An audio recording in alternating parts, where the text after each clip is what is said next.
Hello my dear students of class 6. Welcome to chemistry class once again. Today I am going to teach you about the mixtures, okay? And in my previous class I have taught you about the compounds and how to derive the chemical formula.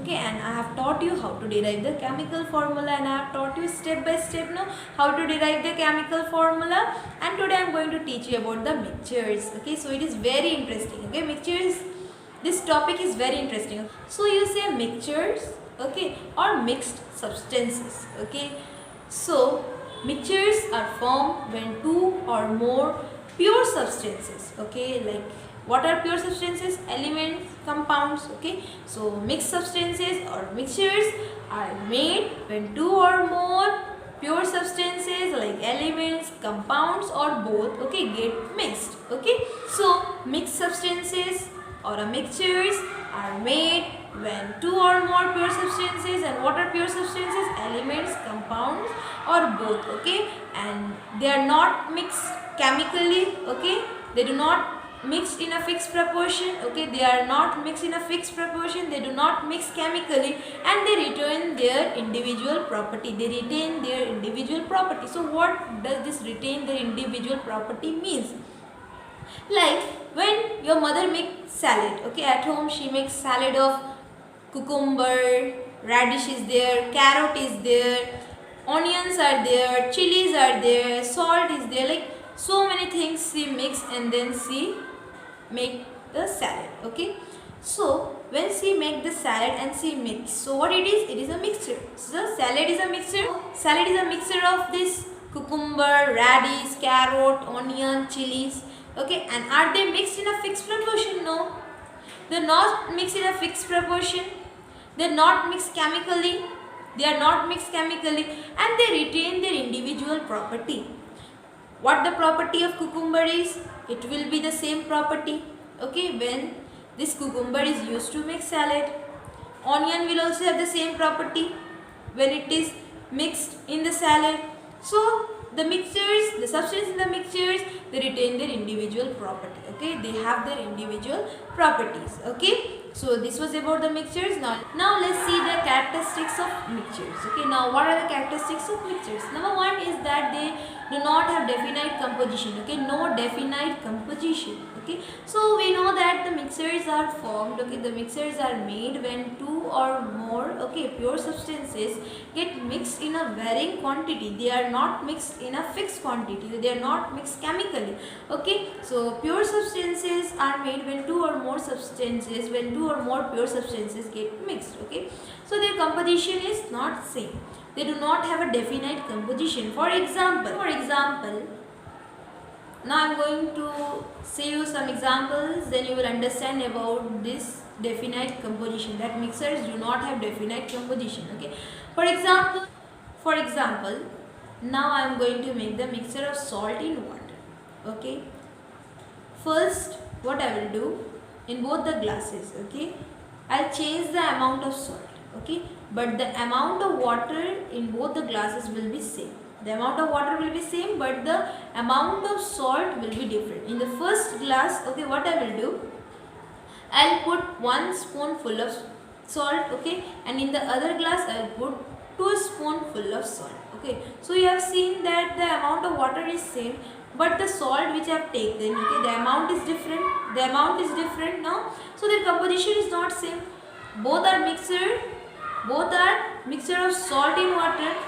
Okay, both are mixture of salt in water, but their composition is not same. Okay, that is why mixtures do not have definite composition. Now we get honey from different sources. So this honey may contain different amount of sugar. Okay, this honey may contain different amount of sugar. Okay, now the other example is that we get milk from different cows. Okay, so the amount of cream which we get, okay, will not be in same composition what we get from the other cow. Okay, so this was that mixtures do not have definite composition. Okay, mixtures do not have definite composition. Okay, so I think you have understood. Now the next characteristics is that, okay, that they do not have fixed properties. These mixtures do not have fixed properties. Okay, Now these mixtures do not have fixed properties, okay, they do not have definite property. These mixtures, they do not have fixed boiling point, they do not have fixed melting point. What I said, they do not have fixed boiling point, they do not have fixed melting point. They, what do you say, they do not have specific characteristics like color, smell, taste, okay. For example, okay, a mixture of salt in a water, okay, it will taste more salty, okay. If it will contain more salt, so it will taste what, it will taste more salty, okay, than the one having less salt. If you will put less salt in the water, so it will taste less salty, and if you will put more salt in the water, so what will happen, it will taste more salty, okay. And when we samples of honey taken from different source, honey gets from different source now, so the sweetness may differ, okay, the content of the sugar, the sweetness may differ, okay, and the milk we get from different cows, okay, so the boiling point of the milk may differ, okay, the boiling point also may differ. The milk get from different cows, no, milk get from different cows, okay, so the boiling point may also be different, okay. So understood that they do not have definite properties, they do not have definite properties, like they do not have fixed boiling point, they do not have fixed, what you say, melting point, they do not have fixed characteristics like color, smells. So this was about the, what about no definite properties. Now the third one is separation by physical method, okay. So we know that mixtures are made physically, okay, so we can even separate the components of these mixtures by physical methods, okay. So about this we are going to learn in detail after this topic, okay. After covering this topic we are going to learn about this, the separation of mixtures, okay, by physical method only we are going to separate them, okay. So about this we will discuss later in detail. Now the last property is that they retain individual properties, okay. About this I have said you, okay. Now in detail I will say you about this, that they retain their individual property. Now, components in the mixture, okay, they will retain their property, they will not lose their property. What their property have, they will keep their property, okay, they are not going to lose their property, okay. For example, salt in water, okay, salt water mixture, okay. So when we drink this mixture we feel salty. How? Why we feel salty? Because we have added salt to it, okay, and salt is salty. Salt taste is what? Salty. So when we add this salt to water, okay, so it becomes a mixture. It becomes a mixture of salt, water, okay. So what does it taste? Okay, the mixture of salt and water, what does it taste? It tastes salty, okay, and salt also tastes salty, and the mixture of water and salt also tastes salty. So this means that the salt does not lose its property.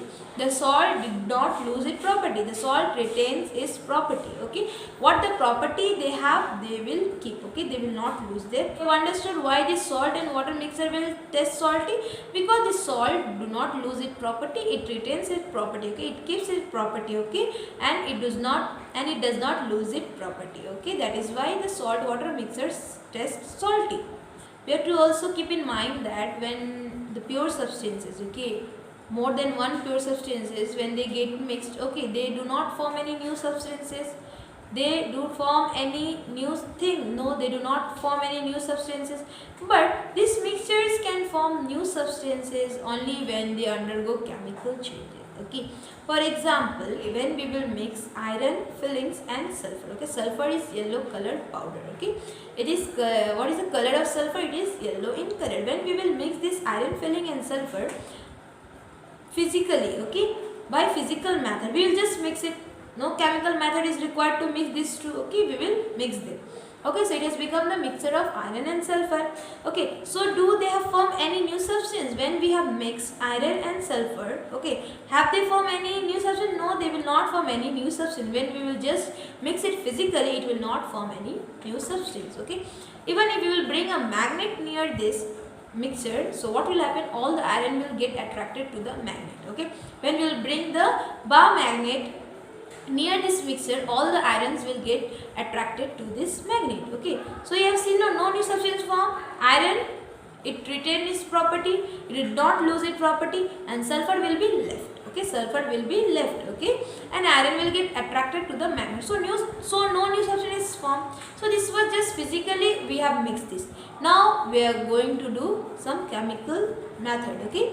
Now what we will do, we will heat this mixture of iron and sulfur. Okay, when we will heat this, so what will happen? It will form iron sulfide. What will form? Iron sulfide. Okay, it is black in color. Okay, it will form iron sulfide. Okay, by chemical change it has become iron sulfide. Okay, now if you will bring magnet near to it, the iron filling will not get attracted, okay, because we have heated it and it has undergone the chemical change. So you have understood now. So you have to keep in mind that when the mixtures are mixed physically, okay, so no new substance is formed, but when this mixture undergoes chemical change, okay, so they will form the new substance. So when we have mixed this iron and sulfur, so what they have formed?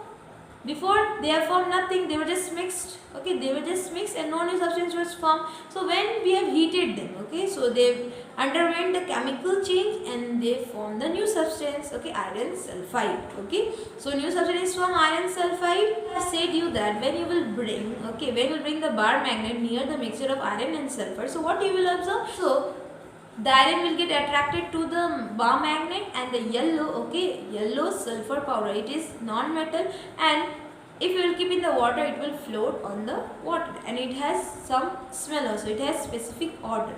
So what I said, that when we will heat this iron and sulfur mixture, so what it will form? It will form iron sulfide, new substance, and when we will bring the bar magnet, it will not attract any iron fillings because it has undergone chemical changes and new substance is formed. Okay, new substance is formed. Okay, and what you will see, that iron sulfide will not get attracted to the magnet. Okay, iron sulfide will not get attracted to the magnet, and when they are kept in the water, this iron sulfide is kept in the water, it will not float, as yellow sulfur float on the water.